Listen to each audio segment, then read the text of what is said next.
désespoir, je suis malade, parfaitement malade. T'arrives, on ne sait jamais quand, tu pars, on ne sait jamais où.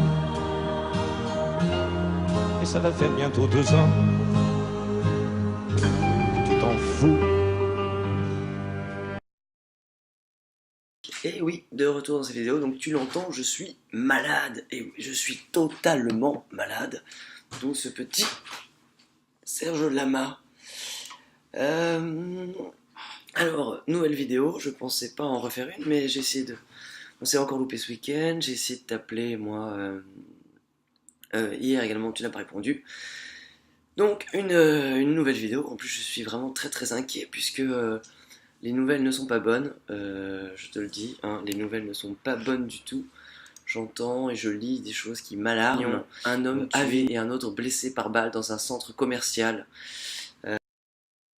Un meurtre a été perpétré lundi 25 janvier à Mistral 7, voilà, plus précisément au centre commercial Cap Sud. Donc je suis mort de panique, mort de trouille.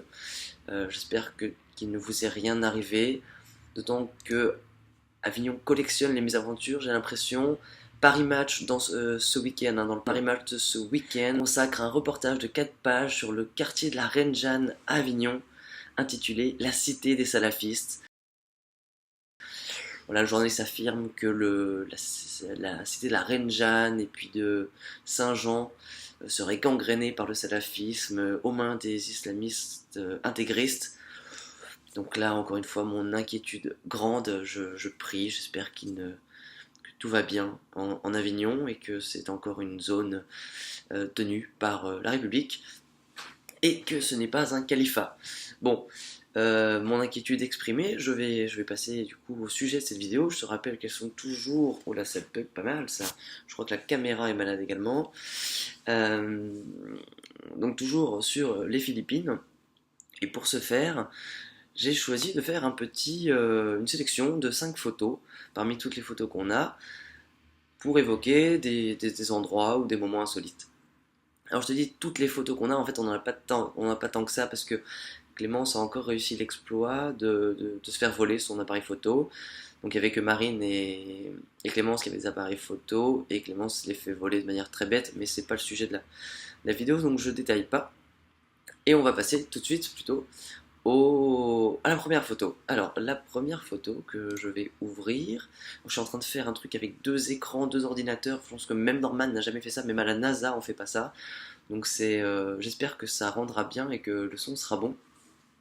Et pardonne un peu cette voix pour la première fois que j'ai l'impression d'avoir une voix grave. C'est alors magnifique. Première photo, donc merveilleux. C'est premier endroit où on est arrivé aux Philippines, Banaue. Les rizières en terrasse, c'est classé au patrimoine mondial de l'UNESCO. C'est des rizières qui sont vieilles de plus de 2000 ans. Plus de 2000 ans, taillées par les hommes à même les flancs des montagnes. Là c'est très vert, il y a pas mal d'eau. En fait on voit pas du tout le riz, mais quand le riz pousse, il faut imaginer que tout est très vert vert vif. Hein. Là où tu vois de l'eau, en fait, c'est plutôt du vert vif, puisque le riz pousse comme du blé. Le riz pousse comme du blé, et avec beaucoup d'eau, mais est très vert. Donc somptueuse photo, c'est le premier jour, on est arrivé avec Marine, le lundi, et après il a fait que flotter, donc c'était bien moins chouette, bien moins, en tout cas, ça rendait bien moins en photo, mais on peut voir, c'est assez merveilleux. Deuxième photo. Alors, deuxième photo. Ah donc, tu l'as vu, hein, on avait un paysage. Là, on est plutôt sur un moment insolite. Donc, ça, c'est le 2 ou 3e jour aux Philippines. En fait, donc, on était parti faire une rando de 3 jours. Et on arrive dans ce village qui s'appelle Pula, fait de tôles, de chaumières, de pierres. Vraiment, un village très rudimentaire. Hein. Il faut savoir qu'ils avaient eu le courant il y a seulement 2 mois. Donc à l'écart totalement de la civilisation, en tout cas de notre forme de civilisation. Et en fait j'avais les cheveux assez longs avant de partir aux Philippines, et j'avais pris un rendez-vous la veille du départ chez le coiffeur, Et j'en discute avec Théo, il me dit non, mais laisse tomber, on se fera couper les cheveux aux Philippines. Je dis bon, bah très bien, on se fera couper les cheveux aux Philippines, pourquoi pas, ça sera moins cher, très bien. Et donc on avait tous les deux imaginé qu'on se ferait couper les cheveux dans un salon, tu sais, les salons qu'on voit un peu dans ces films dont l'histoire se déroule dans un pays pauvre, c'est-à-dire que un salon de coiffure qui donne sur la rue avec juste un miroir, un vieux fauteuil qui tourne en cuir, et voilà, des murs en carrelage, et bref. Et en fait, on arrive dans ce village pour passer la nuit, il pleuvait, hein, comme ça se voit un peu sur la photo. Et en fait, on demande est-ce qu'il y a pas un coiffeur dans le village. Et donc voilà le coiffeur, hein, avec son magnifique accoutrement, jogging bleu, haut rouge, on dirait Mario finalement un peu, et ses tongs. Bon, on le voit pas là, mais il n'avait qu'une dent. Alors je sais pas si les autres il les a usés à force de couper les cheveux, mais et donc on s'assoit, hein, c'est très rudimentaire. Je croise les doigts parce que j'avais très, très, très, très peur. Il faut dire que le mec parle pas du tout anglais, il avait l'air un peu stone, un peu bourré. Euh, Essayer de lui dire pas trop trop court, il comprenait pas trop. Et en fait, on voit pas, mais derrière, mais en fait, il a un ciseau qui est immense, hein, qui doit faire 15 cm. Il va hyper vite, il passe autour de toi comme ça, clac, clac, clac, clac. L'impression que tu te fais couper les cheveux par Edouard aux mains d'argent. C'est un peu flippant. Et surtout, il coupe très très très court, hein. Là, on le voit pas. Enfin, je te montrerai pas de photo de après. J'en ai pas choisi, mais il faut imaginer que en fait, il m'a fait une espèce de coupe au bol et à Théo aussi. Mais juste le dessus du crâne, c'est bol, et tout le reste, c'est à blanc, hein. Donc on avait une espèce de coupe de nazi pendant 2 semaines. Mais c'était assez sympa de se faire couper les cheveux dans ce cadre-là. Voilà pour cette deuxième photo, moment insolite. Donc, troisième photo, ah bah encore un moment insolite. Ça c'est le jour de Noël, c'est le 24. En fait, le 24, on est parti le matin, donc c'est en deuxième semaine, faire un tour d'une île. Et puis il se met à pleuvoir, donc on s'arrête chez des gens. Donc on peut voir sur la table qu'ils commençaient déjà un peu à picoler, à manger, etc., à préparer le repas du soir. Et là, ce qu'on voit, c'est Clémence qui chante sur un vidéoquai. Donc vidéoquai, c'est la, la machine au fond verte avec un écran. Donc c'est un jukebox vidéo avec qui fait karaoké. Donc tu choisis dans le catalogue là qui est sur la table entre moi et Clémence. T'as 50 000 chansons au choix. Donc tu choisis ta chanson et tu chantes avec avec les paroles qui s'affichent, hein, comme chez Nagui. Alors pourquoi je dis ça? Parce que déjà c'est un peu drôle, on a très très mal chanté, mais les Philippins adorent ça, hein. Les Philippins ne font que chanter tout le temps, les enfants, les grands-parents, les adultes, les ados, dans la rue, chez eux, partout, partout, ils chantent. Et l'autre particularité, c'est qu'ils chantent que des reprises américaines, hein. Voilà, il y a ce qu'on appelle les cover bands. C'est des groupes c'est des boys bands philippins qui ne font que reprendre des standards américains. Donc ça va des Beatles au Katy Perry et Rihanna. C'est assez drôle, et donc voilà, c'était un petit moment insolite. Le 24 décembre, j'aurais pensé faire ceci, et les gens étaient super sympas. Quatrième photo, les Chocolate Hills.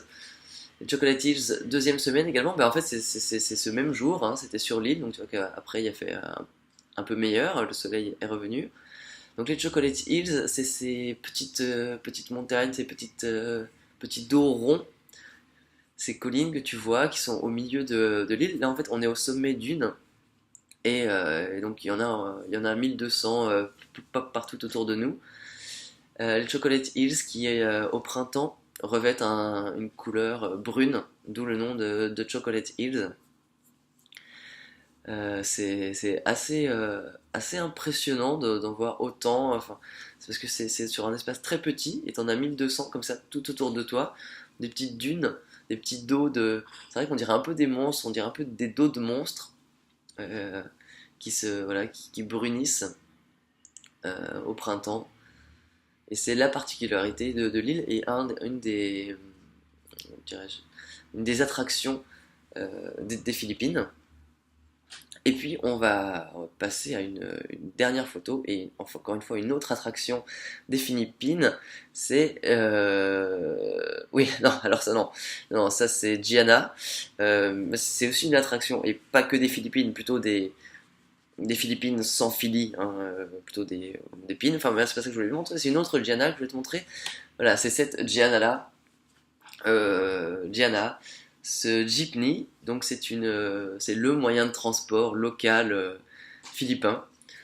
On appelle ça donc un jeepney, c'est des anciennes jeeps de l'armée américaine qui ont servi pendant la Seconde Guerre mondiale. En fait, les Philippins avaient des bases, les Américains pardon avaient des bases aux Philippines.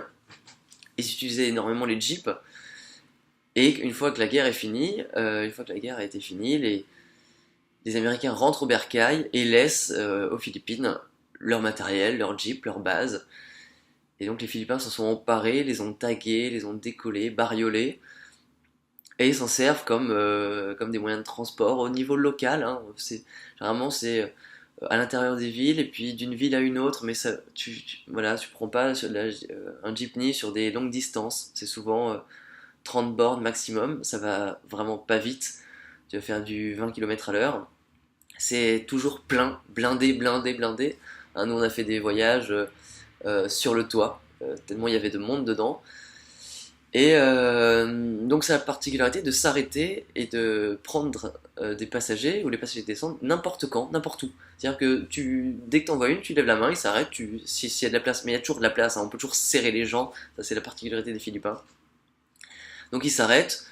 Et puis une fois que tu veux descendre, tu dis bah, je veux descendre et il s'arrête et je descends. Donc il n'y a pas d'arrêt, il n'y a pas il y a juste un chemin, tout le monde sait qu'il y a ce chemin-là et tu peux descendre n'importe où, ce qui fait qu'en fait les Philippins peuvent s'arrêter 3 fois en 5 mètres parce qu'il y en a un qui décide oh, moi je vais descendre là, puis l'autre ah bah moi aussi mais 2 mètres plus loin. Donc le chauffeur s'arrête, le gars descend, il paye et la jeepney repart et 2 mètres plus loin, tac tac tac, moi aussi.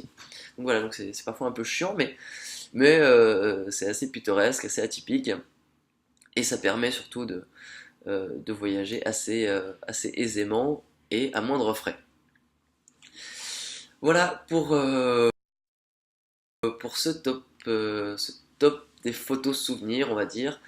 On a commencé par les rizières de Banawe, par le village de Pula avec le coiffeur. On a eu les chocolatiers, on a eu le vidéoquai et on a eu Gianna.